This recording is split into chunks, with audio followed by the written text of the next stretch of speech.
Hi, everybody. It's the Week in the Tackle podcast, the podcast where we get together on a weekly basis and tackle things in football and/or soccer that we thought were interesting. I'm Tom Rennie. With me is MLS legend, getting his last couple of days rest before I think the MLS season is 10 years each. I don't know. The new MLS season gets underway.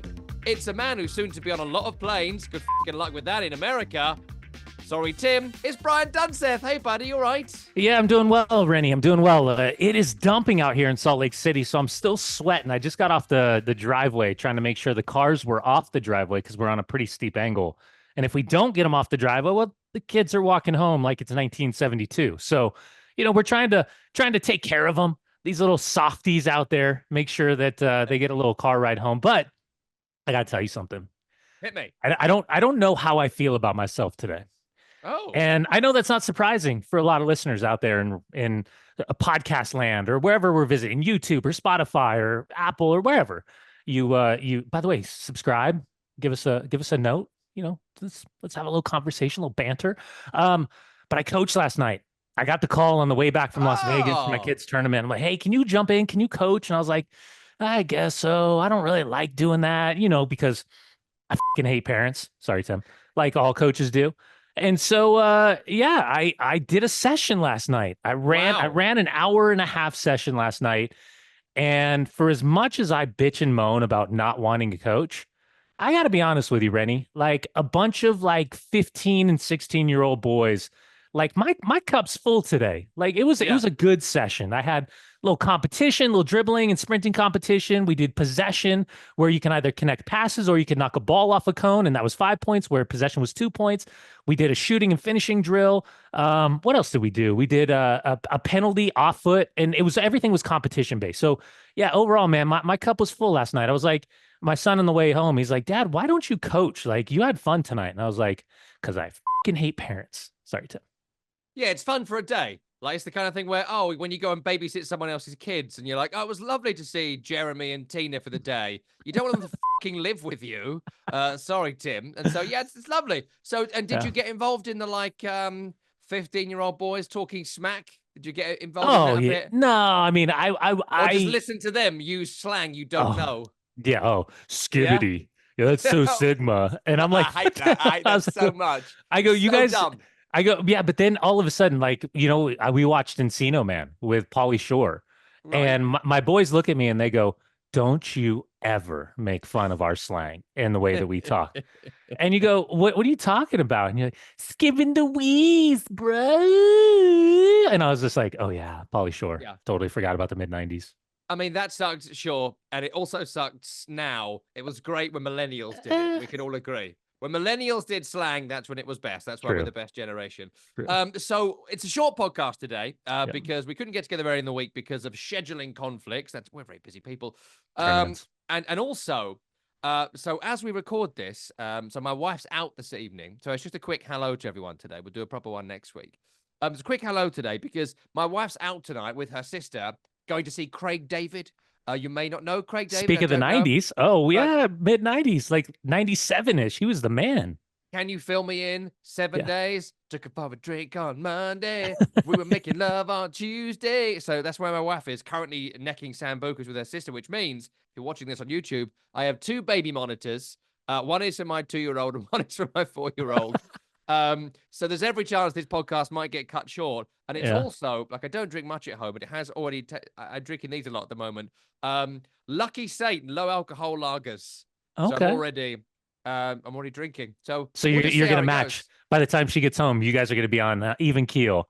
And to be fair, I'd need to drink about 700 of these to be on one Sambuca. This is more just, it's not as lucky as you thought it was. Yes, I'm just trying to make myself psychologically feel better through the show. Hey, Horsey, I just want you to know, tag the date. What is it? February 20th. 9 months from today, baby Rennie's on their way. Not the way we do it. Anyway, let's get to, which is not at all, some football chat. Let's get to some Champions League chat because a couple of stories from midweek. It was a busy old midweek, I suppose. Well, definitely the big story is Man City being out of the Champions League. 6-3 on aggregate, 3-1 on the night at the Bernabeu. I'd love your view on this on the football show today, but I've not got your take on this yet. Like, it was always going to be an uphill task, right? To go to the Bernabeu and get a result. It was always going to be extremely difficult to try and get through from the position they found themselves in from the first leg. With that all being said, there's still that little element of this is Pep Guardiola, this is Man City. They still, despite the team selection, put out one of the most expensively assembled football teams in the history of humanity. And yet, after 4 minutes, I turned over to Villa Liverpool because the game was over. And watching it back this morning for the show, I think I was right to do so because they just seemed to give up. I'm sure that's not the case, but it felt that way. What say you? Yeah, you turned over to Villa because you wanted to see the return of Sir Marcus and the exceptional form that he finds himself in Aston Villa. Wow, that's crazy that he's not Jadon Sancho, that he's actually Marcus Rashford. Who would have known? Maybe if you don't ask him to play as much defense and just let him play, that he could be Marcus Rashford because he sure looks pretty fucking good right now. Sorry, Tim. Um, yeah, listen, who was it? Marmoush starts, Nico starts, Kusanov starts, so different than what we saw in the first leg. Obviously, without Erling Haaland, I think we all maybe are in that conversation about like without Kevin De Bruyne, they're not the same. Without Erling Haaland, they're not the same. Without either of them in a situation where you need to win, maybe they're not as strong as we thought they were. That's one angle. That's fine. I think we also have to recognize that there are very few defenses in the world of modern day football that can handle Rodrigo, Vinicius, Mbappe, and Jude. And that quad, it's not a trifecta. I don't know why Rodrigo doesn't get the respect he deserves because I absolutely adore the kid. But that front four is devastating. And anytime that you're coming up against them, and again, you play, and it's not exclusive to Man City, but you play this kind of at times an insane high line. Things can go wrong, and simple mistakes that we're not used to seeing from massive defenders. When you're talking about Guardiola and you're talking about Ruben Diaz and the slips, or the momentum getting caught going the opposite way and getting cut and chopped, or John Stones breaking down again. There's just issues, and I'm very fascinated. Again, I know we've kind of referenced this, but I'm really fascinated at the end of the year when there's a deep dive and the canaries in the coal mine start singing to really understand what's happening, because right now it's head scratching for a team that for 5 of the last 6 seasons feels like they've been virtually untouchable against anyone in world football, to continue to collapse in manners, which again, very tall task. You're chasing the game, you need goals. That last 6 minutes absolutely killed you at the Etihad. I think first and foremost, never expected in this phase of Super League. Sorry, I keep doing that, Champions League, in this knockout round before the round of 16. Because, by the way, Man City and Real Madrid only got €1 million for playing these 2 games. €1 million for Man City, Real Madrid for this stage of the competition, which makes us all fools for watching it, understanding that, again, it's just a simple cash grab. But also that, in moments like this, one of these 2 monsters have to go out. And unfortunately for Man City in the form that they've been in, you would have been hard pressed to find a betting man putting their money on Man City with the form that they currently find themselves dealing with. Would you like my spicy hot one on Man Give City? It to me. I always want your spicy hot one. I feel like what we're watching here in real time is the end of an era. I feel like what we're watching is when Alex Ferguson made the Hail Mary call to sign Robin van Persie to get through 1 year. I feel like we're watching Arsene Wenger in around 2015, trying to work out what sort of life he had left in him at Arsenal and trying to get some spurts out of Mesut Ozil and that group of players, and just like, right, we'll buy Arteta and Mertesacker and Ozil, and we'll try and make something happen. I feel like we're watching Jose Mourinho in his brown coat at the bowling ground, getting shouted at by the actor Danny Dyer, having just been sent off in the dugout as West Ham beat them 3-1, and Modibo Maiga scores the 3rd goal. And I'm sure there's many other sort of examples of it. I think what happened is, when Guardiola came to City, as when Wenger came to Arsenal, as when Mourinho came to Chelsea, and there's loads of smaller examples of this, the ground was fertile. The ground was fertile, the times were right, the money was good, and he managed to put together a spine of Kevin De Bruyne, who for my money has been the best player in European football for 5 years. For the last 3 years, he's had Rodri, who's the literal Ballon d'Or winner. He came into people who or was able to buy people in those first couple of years for big money. John Stones, Kyle Walker, bit of a joke character now, does the weird Triple H water kind of thing. Beyond that, nothing. But he has actually been the best right back in the Premier League for my money, maybe ever, certainly the last half decade or so. So he came into all of this with the most money and the ground shaking and everyone else falling apart and the oligarch that was Roman Abramovich stepping away because of the illegal invasion of Ukraine that Russia did. You don't remember that now, America, but it was an illegal invasion. So, Abramovich had to go. We put sanctions on them and Chelsea fell apart and all of that. And it was in the same way as Man U were falling apart and Arsenal were falling apart as Mourinho came in. And that was that. And it sort of all came together at the right time, along with the fact that Guardiola is the coaching genius of his generation, and he was incredibly influential and all of that. But that time is over now. And now is the ground fertile? Well, they can be outspent by lots of teams now, Man City. They still have gargantuan wages, but the players they've built this team on over the last 5 or 6 years, they're all going, all of them, either injured or De Bruyne, who didn't get a minute of what's probably his last ever Champions League appearance, so that was quite depressing. So they haven't got that. To rebuild is going to cost gargantuan money. Can he make Marmoush into the new De Bruyne or whatever? Possibly. Can he make Kusanov into the new Diaz? Maybe. Can he make Gonzalez the new Rodri? Maybe. But it will take time, and it will take luck, and it will take these guys developing in the way the people they're replacing did. At the same time, you have Liverpool. Eventually, Arsenal will sign a striker. You have Saudi Arabia backing Newcastle United. You've got all this coming together, and suddenly it's incredibly competitive to do it all again. I don't think the ground is fertile. I don't think Guardiola has got the juice. I think it's going to be incredibly hard to do so. And also, they can't outspend everyone like they once did because people are now watching them. They can't find a allegedly shell company, allegedly to pay someone, allegedly in a way that maybe allegedly they shouldn't have done allegedly. So I think we're seeing the beginning of the end. And I wouldn't be surprised to see old Pep back in New York on sabbatical by the end of the year.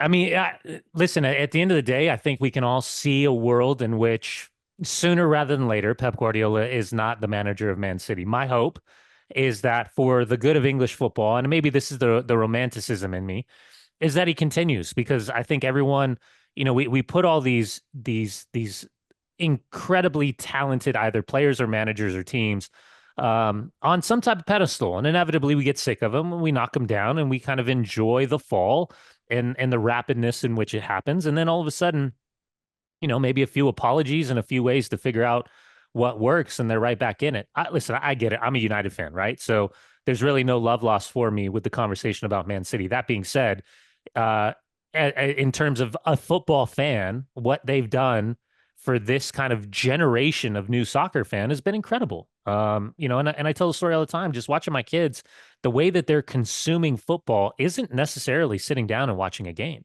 It's highlight packages and it's Instagrams and it's TikToks and it's FOTMob. And, they're highly, highly influenced by the player's character and personality as opposed to just the team. So listen, Father Time sucks. It's an animal when it comes to success and failure and taking away some of our favorite players in the game. When we started this podcast, I was lamenting the idea of Zlatan Ibrahimovic no longer playing at the highest level. And now he's running AC Milan, whether that's a good thing or a bad thing. So doing a great job by all accounts. Yeah, it's tough, right? Fire Pioli, bring in somebody. Say out, captain out. Yeah, Pulisic having to put out a mea culpa. Who is the person that should be blamed for being eliminated from the Champions League? It's Zlatan.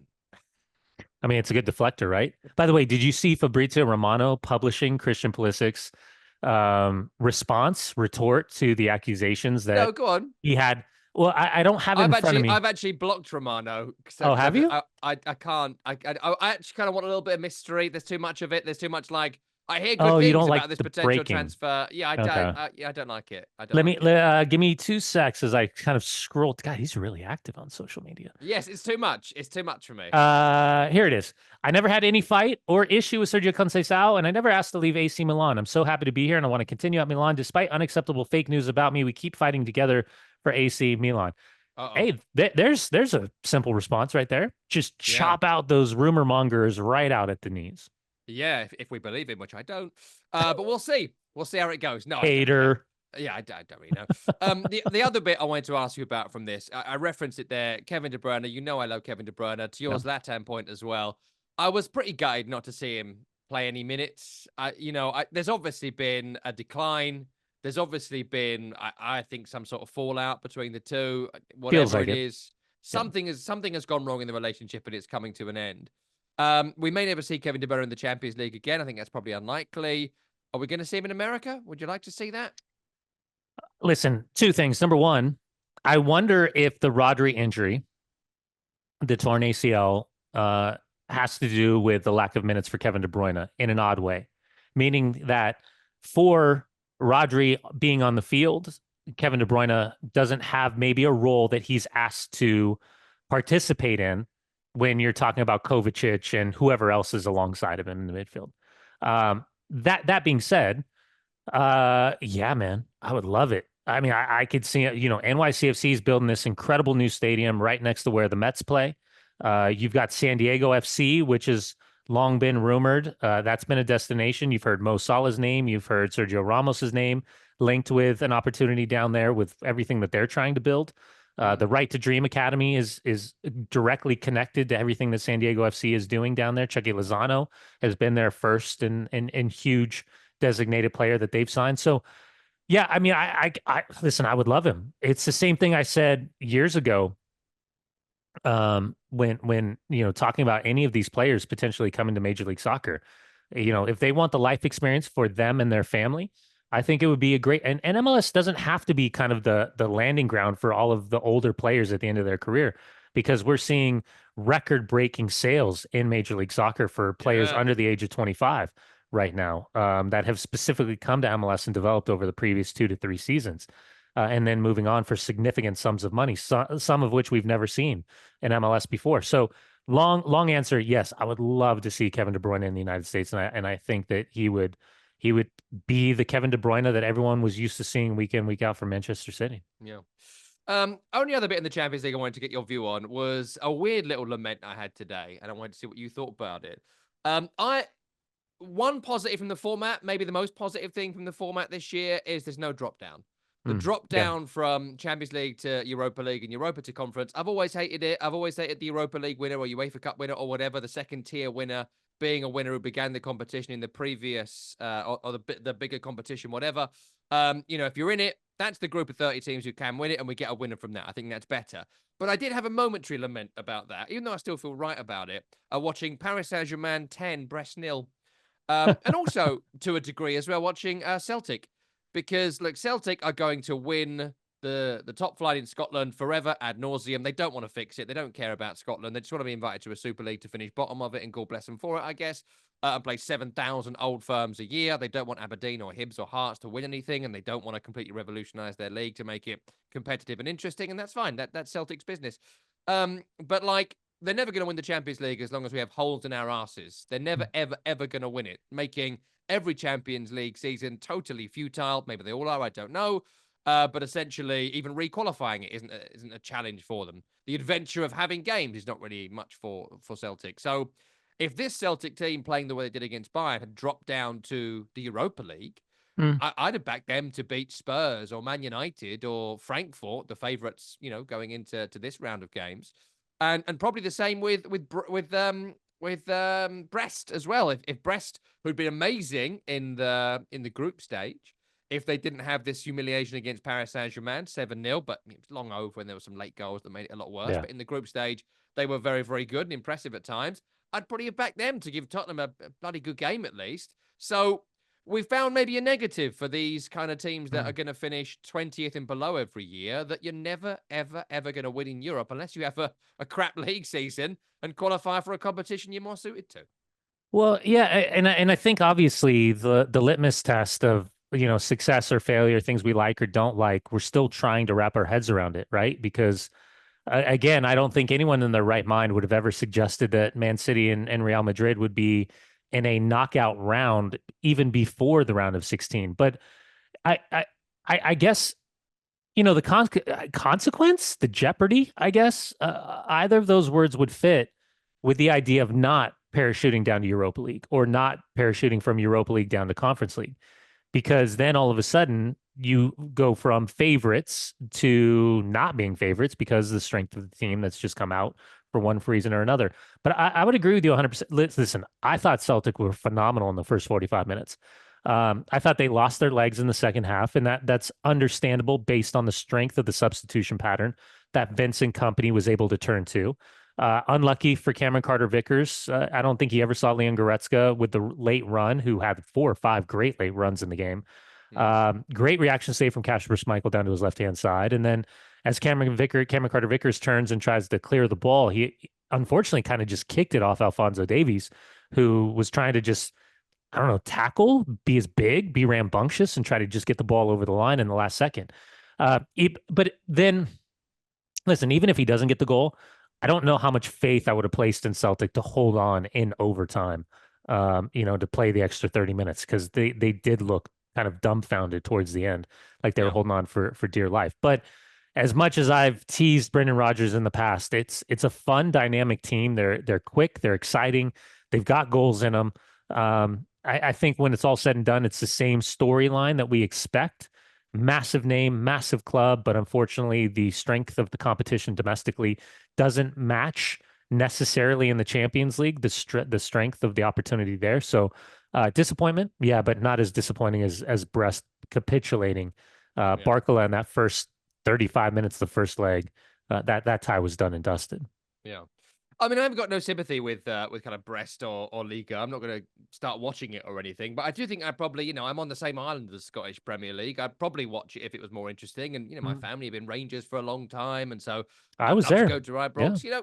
You were there in your young playing days with Ali McCoist and whatnot. So look, I'd love it to be good, but I feel like I'm not an expert on it, and they always have a go at me, the jock rennies, when I bring this up. But like, what Scottish football needs from a total like outsider's perspective is something revolutionary, and it needs like egalitarianism, distribution of wealth, maybe get rid of relegation, maybe make it America, like go over your full MLS model on Scottish football, distribute the wealth, have different champions, and it might be like, oh, Celtic might not win the league for a few years. They've won like 7,000 fucking trophies. Yeah. Sorry, Tim. So like, there's no reason like, oh, they're the most decorated club in world football. They have the more trophies than anyone else in human history. Who gives a shit? Yeah. Sorry, Tim. Like, let's actually make a league where it could be Celtic, Hibs, Hearts, Dundee United, whatever. And we spread the players around, spread the wealth around, make it really interesting. And then the trophies are really going to mean something, as opposed to, you won the Scottish Cup. All right, terrific. And you won the league, great. And then the Champions League is nothing for them. Doesn't it feel like, and again, I was there in 97, going into 98, and Reno Gattuso, Gaza, all those, it was amazing. It just and Gaza in midfield still makes oh me my laugh. God, anyway, dude. And Reno as a kid, Reno was like 18. It was wild. Barry Ferguson, Ian Durant. I mean, it was amazing. It was so much fun. Walter Smith, the manager. It felt like, and I might be wrong, but doesn't it feel like the moment that like Roy Keane broke the 50,000 pound a week wage structure, that was kind of like the start of the separation between the Premier League and the Scottish Premier League. Like, yeah. Rangers and Celtic were so close. Henrik Larsson and what was happening over at Celtic at the time, and everything that was happening at Rangers, it just felt like that kind of like late 90s was the moment where there was a separation of kind of like strategic rocket into space Premier League with the influx of foreign talent and foreign money. Then all of a sudden, I can always remember a conversation about like, oh, we should include Celtic and Rangers into the Premier League. And we got to figure this out. And how incredible would that be? And that was like the late 90s, early 2000s. And the narratives died down significantly for obvious reasons. But it felt like that was the moment where financially the disparity became so big that you knew that. And by the way, the financial disparity, I say that Rangers and Celtic are, the disparity between them and everybody else is absolutely frightening, the commercial side of it. So, I don't know. I was just pointing out, it just felt like that was the moment where we saw the Premier League kind of take off in the early 2000s and the Scottish Premier League kind of got left behind. I mean, I don't pretend to be an expert in Scottish football because they don't make a league worth watching. But if they did want to do that, then there's every chance that it might mean more, but that they're happy just like They're happy basically being the big kid in the playground booting the small children, and God bless them for it, I guess. The other thing, I thought we could take a couple of minutes here. I know we haven't got that much time today, but I thought we could do a few minutes lamenting our teams because I've not really had the chance to lament mine very much. And I want to get your view on what's going on at West Ham, right? Because I don't get to do this anywhere else. Because I went out on Saturday night to a friend of mine's kind of 40th birthday party. And he's a West Ham fan as well. I don't see him very much. And I was just like, he was like, oh, what's it like? What's it like over there? And I was like, well, I see nothing at the moment. And it's been 6 games or 5 games. So I don't expect to see anything, but I'm also seeing nothing. And the Brentford game, like across the season, they lost to Brentford at home at the weekend and Crystal Palace at home in a previous home game. They, for me, were the 2 worst performances of this season. And that's since Graham Potter has come in. Now, maybe that happens, new manager. Like, I don't know. I really genuinely don't know why it's so bad. But it is really, really bad. And the guy said to me, and this is the issue with football fans, which is why it's more of a broad point. He was like, well, I couldn't stand David Moyes anymore, to be honest with you. Like, yeah, we were winning, but I was really bored by it. At least I could see what Potter's trying to do. And I was like, fucking hell, John. Sorry, Tim. Like, again, I'm not going through the old era or whatever, but like, you want to be able to win first. And you think you can see something in a 1-0 home defeat against Brentford where they don't have a shot for the last 15 minutes. I'm sorry, you can't see anything. You just didn't like that, and so you think you like this. But let's judge it on what we're looking at. Let's use our eyes and our intelligence and think about it.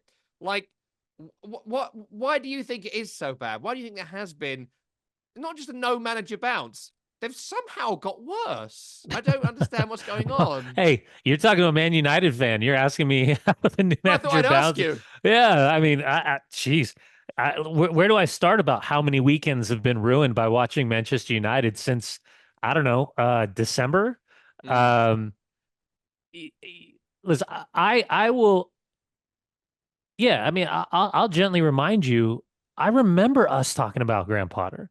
Yeah. And I remember you saying, like, I don't think these guys are Graham Potter type players. And that's true. You know, I mean, you spent what, 120 million in 2 summer windows, and you fired Tim Steiden, and you know, the move on to Graham Potter and his director of football identification, scout, general manager, sporting director, best friend, whatever we're talking about.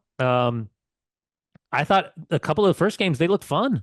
They looked dynamic. You know, you could tell there was a new voice. You could tell there was a new system that they were trying to adopt. And now it's weird because, like, I watched the game at the weekend and I feel like they had 14, 15 shots in the game. But when push came to shove and they started chasing the game, it felt like Brentford defensively locked it up, sat, kept the game in front of them, transition moments, did their Dunsethery that they always do, whether it's on corners or throw-ins or, you know, needling people in the ribs, doing whatever they had to do. And it's got to be frustrating. But, you know, now, and by the way, not for nothing, you guys have 2 less points than we have at Manchester United. Who's we? So they when they lose. Sorry, Tim. Yeah. Probably. Yeah, so I don't know, man. We're both so bad, Dunny. Like, we used to have fun on this podcast. We used to battle for like the Europa League places, and like we were thinking about winning trophies. And we were doing hot sauce challenges. Honestly, we both deserve hot sauce forever now. It's so bad. Like, literally, there's a bottom 4 and then our teams. Yeah. And the only reason the bottom 4 is the bottom 4 is because, like, they're so bad. Like, really, in another season, both our clubs would probably be going down. I'm going to go to Leicester next Thursday, and I'm like, if we lose to Leicester, I'm worried about losing to Leicester at home. And if they lose to Leicester at home, the gap at that point, if Leicester won at the weekend, could be 4 points. And people keep saying to me, oh, they won't win them. They fucking might. Sorry, Tim. By the way, I don't know if you realize this, the difference on 25 games between, I'm just looking right now at United and West Ham. 20 points? 29 points to 27 points. So the difference literally is we had 1 game that was a win, and instead of winning, you guys drew the game.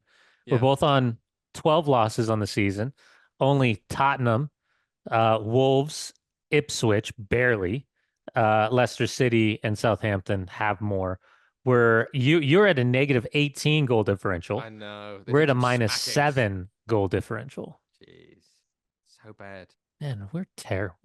But they have statistically, this is how sad things have got, a 0.7% chance of relegation. So says Opta. Even on like the crappiest run you could imagine, can they get 7 points from 13 games? Probably, but it's going to be so horrible to watch to just get through. Well, I mean, at this stage, if you're a United fan or if you're an Ineos watcher, I mean, they're pulling the plug on Tottenham Hotspur seats. They're pulling the plug on the All Blacks. They're pulling the plug on Mercedes F1 racing at this point. I mean, they've fired the tea lady. They've cut the administrator. I don't know what's left. I mean, and I'm just, it's interesting too, because like I'm reading the guys that I really enjoy talking to on SiriusXM, and some of them are going heavy handed all in right now on Ratcliffe and the decisions behind the scenes and how much money. And then others are almost apologetic, saying like it's not an Ineos thing, it's more of a Glazers thing, and you guys had no idea how bad it was, and blah blah blah blah blah. I mean, at the end of the day, it's gajillionaires playing with gajillionaire money. And us as football fans just trying to sit back and trying to figure out what in the flying squirrel is happening right now. Because, I think if specific to Manchester United, there should be, I don't know, at this point, serious doubts, serious concern about from Ratcliffe to Brailsford to Barada to, anybody. It's not Dan Ashworth's problem. Through Jason to Ruben Amorim to the players themselves. I mean, there are so many more questions than answers right now. And, everyone's gotten a free pass with Man United. And I think from the players to the manager to, the decision makers, the quad or trifecta or whoever's above to Sir Jim Ratcliffe to the Glazers, there's got to be some serious questions of why this team is finding itself in this situation right now. I blame the tea lady personally. I think the admin staff were getting too big a bonus. That's only one little cube. That's all you get. Just one little cube. That's all you don't get two. Yeah. I haven't got time for this today, and also because West Ham are so crap, I can't enjoy this. But we will do this at some point. This came in this week from Matt, who was listening to the football show. He said, Amorim is clearly desperate for a payoff. 6.5 million a year, 2.5-year deal. All you got to do is last until April, and you're 13 million pounds richer, but you're still totally employable because Jim Ratcliffe fired the tea lady and gave everyone Marks and Spencer's vouchers. He is clearly an insider, a Liverpool fan, bringing them down from the inside. Now, it's probably not true, but probably not. It's tough to find evidence to refute it, but there we go. So we might, if West Ham win at the weekend against Arsenal and Man United lose, we'll do that next week. I think we just did our did we just do our heroes and our villains right at the same? Was that right there? Our own teams are perennial villains. That's what it is. Facts. MLS is back. Where are you this weekend? Yeah, so Tio, Max Bredos and I are heading up to Seattle. We've got Seattle against Dean Smith and Charlotte, the Wilfred Zaha MLS debut. Patrick Ajiman, who was one of the big stars of the U.S. national team camp in January. We're going to get done, going to sprint to the airport, going to go straight to Portland, and we're going to be doing Phil Neville and the Portland Timbers at home against the Vancouver Whitecaps and their new manager, Jesper Sorensen. So that's going to be a huge derby game to kick off the start of the season. And this is on the backside of Evander being sold over to FC Cincinnati, David Da Costa coming in. It seems like Portland's got a new, interesting little spine right through the middle. But overall, Seattle, Charlotte, Saturday night on Apple TV, and then Sunday afternoon, early kick in Portland. Incredible environments in both Seattle and Portland. Max and I super, super excited to get back on the road with one another.